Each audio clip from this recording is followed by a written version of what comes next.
Things are getting serious. More than the sun or the famous Santon of Aubagne, the mountains will be the great attraction of today's stage. With the Côte de Fayence, the first high-altitude finish is on the menu today. It follows the double ascent of the Col de Bourrigaille, a first-category climb. And when it gets to the final and decisive 60 kilometers, two men are in the lead. They're the only survivors of an early 8-man escape group. But Alexandro De Marchi and Eduardo Sepulveda will have a hard time resisting the peg led by Alberto Contador on the first ascent of the Côte de Bourrigaille, and their lead stabilizes around 1 minute. After a first passage on the finish line, at the final intermediary sprint, the Italian and the Argentinian are taken by the peloton 21 kilometers before arrival. And it's a group of 28 riders, including the yellow jersey ALAPHILIPPE, that's in the lead on the last meters of the Bourrigaille. The group is soon reduced to 26 when Simon Yates, 11th in the overall ranking, decides to attack and test the strength of his opponents. The British will not wait for his pursuers to react.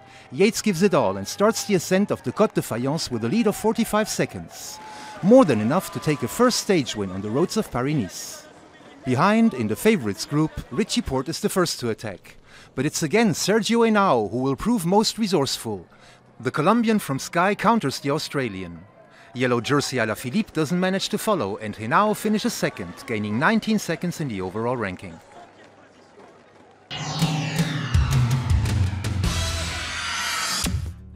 Even though he was amongst the top 15 in the overall ranking, no one seems to have taken Simon Yates' attack seriously. The British from ORICA Scott broke off on the second ascent of the Col de Bourrigaille and quickly gained a lead high enough to ride to victory on the Mur de Fayence. After a first stage win on the Vuelta last year, it's a new prestigious victory for the 24-year-old. That should help him forget the difficult race he had here last year. Yates may be one of the faces of a new generation that will have to be reckoned with in the nearest future.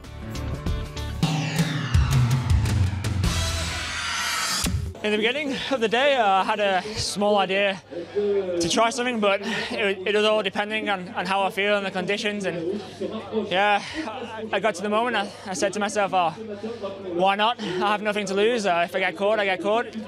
It's okay. So yeah, I tried, and I'm just happy that it worked. Even though the yellow jersey ALAPHILIPPE only finished 4th today and got no bonus points, he still precedes his compatriot Tony Galopin in the overall ranking. HENAO stays dangerous and reduces the gap to under 1 minute, while Simon Yates enters the top 10 after today's stage victory.